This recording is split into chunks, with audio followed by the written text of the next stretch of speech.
me. Well, first of all, Snap Retail is a great company that definitely helps retailers. I wish they had been around in the very beginning for me in my retail store endeavors. But what I want to share with you is a little bit about what Jeremy was talking about today. I am the former vice president of Ambience Interiors. Back last year, I actually turned over my shares to my mother. She and I owned Ambience together. And just to kind of walk you through how I got started in my social media and e-marketing endeavors. At Ambience, we were located in a pink house. Like Jeremy said, we drove a polka-dotted Hummer that we dubbed Dottie. Matter of fact, I actually still use Dottie today because she's so valuable in the fact that that's how people recognize me. So with Dottie, she came about in our interior design business. We were going from property to property, and a lot of times in Georgia, they would not install driveways in residential properties until the very end. So we were ruining our cars, and I went to my mom one day and said, you know what, let's put on our billboards and purchase Dottie. And she was like, what are you talking about? What's Dottie? And I said, well, it's going to be it's a Hummer, black. We're going to go buy a black Hummer, and we're going to polka dot it. And she said, what do you mean? I said, it's going to look exactly like our gift wrap. And she said, are you crazy? You know? And I said, no, but it'll get so much attention everywhere we go. Everybody will know that Dottie's there. And sure enough, Dottie became her own little iconic celebrity here, not only in Georgia, but now she is even an iconic celebrity in Las Vegas for my company putting out. But for Ambience, we started out in the industry. We were Gwinnett's best to best for interior design for, I think we ended up being for 8 or 9 consecutive years. I kind of lost count. We were also a Southern Living favorite shopping experience. And we had the privilege of winning a top 50 retail shining star from Home Accents Today magazine. We have also been named a Retail Excellence Award gold winner for Gifts and Decorative Accessories magazine. In the city that Ambience resided in, we actually had a proclamation day, and it was still there. So every September 25th, there's Ambience Day in the city of Suwanee. So a little bit about the awards that we had won. The Retail Excellence Award was given to us by Gifts and Decorative Accessories, especially for promoting and marketing Ambience. And this was an award given in 2003. And since then, we've had the privilege of winning 2 Arts Awards, which is the Accessories Resource Team Award. If you are not a member of the Accessories Resource Team and you are in the home industry, I highly recommend that you look into that organization. It's a fabulous organization that you can learn a lot from as well. This is just kind of a little bit about our design portion of our business. You can tell how we started out doing elevations. This is actually with the back wall of our store. You can see the actual picture here. And inside Ambience, we had everything from decorative accent pillows to even the smallest Kleenex that we would display in paint cans. So we kind of stepped it out with our displays. We carried home accessories, jewelry, lighting. We even had a bridal registry. We had furniture and men's gifts, tabletop and gourmet foods. And what I learned several years ago was that newspapers, TV, direct mail, radio, and billboards, they simply weren't working for us at Ambience. And that was one of the reasons that we purchased Dottie, because we knew that we were easily able to track in our POS system. We would ask new customers, how did you hear about us? And we actually kept track and kept a record of how people heard about us. And the majority of times it was either word of mouth or drive-by. Those print ads just typically would start to drop off, and we had a lot of them out there. We had back covers of magazine ads.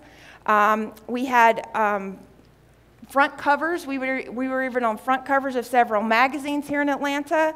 We also had quarter-page ads inside national magazines. But the end-of-print ads for Ambience came when we did a $10 gift certificate, no purchase necessary. Absolutely no purchase necessary. The back of these ads, if you can imagine the editor of these magazines and even our sales rep going, Christy, you're crazy. You can't really run a $10 off. You know, you can run $10 off, but you're going to give away a lot of merchandise, with this gift certificate. No purchase necessary. So I'm like, you know what? We're going to try it. So, of course, my mom freaked out. She is just, oh my gosh, we are going to be out of inventory. And I said, I promise you we're not, okay? For the past 6 months, I've pulled reports, and I'm really kind of disgusted. So for every one of these last ads, we're going to see before we re-sign a contract. Well, what we learned was that we were only getting about 10 gift certificates back for free merchandise on publications that were reaching audiences of about 20,000. So that was a proven fact, and my mom said, okay, no more, okay? Because we all want to see our name in print, okay? It's just a fact. You want to see your name in print. It feels good to hand somebody a magazine and say you're in it. You know, that's all good. But if you think about the amount of money that you're spending to do that is astronomical, because there's so many free things out there that make things so much easier and for a lot less in cost, but yet it takes a little bit more time and dedication, maybe on your part, or maybe hiring another staff member to do some of these things for you that I'm going to be speaking about. The first thing is that Ambience, we had sent emailers to our customers for over 8 years. We knew that emailers were a way to get our customers in the door. And why did we really choose e-marketing? We didn't. Our customers chose it for us by responding. That's how they would respond. We would send an emailer to 200 or 300 people in the very beginning and get way more response than we would off of that one ad. So even if your email list is small, it's okay. Start it out small, build it up. Don't think, well, I only have, 50 email addresses. Okay, start out with that 50. You never know where it's going to get you. So with e-marketing, what I wanted to share with you is, just some online activities of generational differences, because a lot of people think, well, maybe my store patrons aren't really doing this whole e-marketing thing. They're not really on their email. They're not on their Facebook. They don't even have a Facebook. They don't have a Twitter. They don't know how to do that Twittering or that Facebooks thing. So, there's all kinds of things that people will say to you. So what I want you to look here is at Generation X, which is ages 33 to 44, all the way to ages 55 to 63 for the older boomers. These have the highest percentage of getting health information online, buying online, and even banking online. So yes, your customer is there, I promise you. So retailers absolutely must do online marketing such as Facebook and Twitter. If you don't do anything else, set up a Facebook and Twitter account. Okay? But these are some of the other marketings that I'm going to be speaking about. Not only social media marketing, and by the way, when people refer to social media marketing, they're talking about Facebook, Twitter, Dig, anything at LinkedIn, that is social media marketing or social media. So whenever we're speaking of social media marketing, it's a little bit different, and it's a little bit different than people think. And that's what I'm going to be going through with you today. And then, of course, email marketing. Email marketing is still the #1 source for being able to market to your consumers. And then there's a new thing called mobile marketing. Has anybody heard of mobile marketing? Has anybody gotten a text message when they're like near a subway and wonder, how did they know I was here? Well, it's Bluetooth mobile marketing. And then voice interaction. There's some things that we would do with voice interaction. I would actually send out a phone call to my customers, a mass phone call. About 7,000 would go out at one time. And, of course, we would get 5 people that would call and complain. And then we would nicely say who we were and that we were local. And they would say, oh, in many cases it would be men. And they would say, oh, well, has my wife been in there lately? Well, yes, she has. Well, is there anything that she liked? Yes, sir, there is. We actually have her wish list right in front of us. Oh, well, can you go ahead and wrap me up a gift? At first my employees would say, oh, I dread it when you send out one of those phone calls, Christy. And I would say, why? And they said, because we get so many people that just call and cuss at us. And I would say, well, what are you saying back? Well, we just tell them we're really sorry. Don't apologize.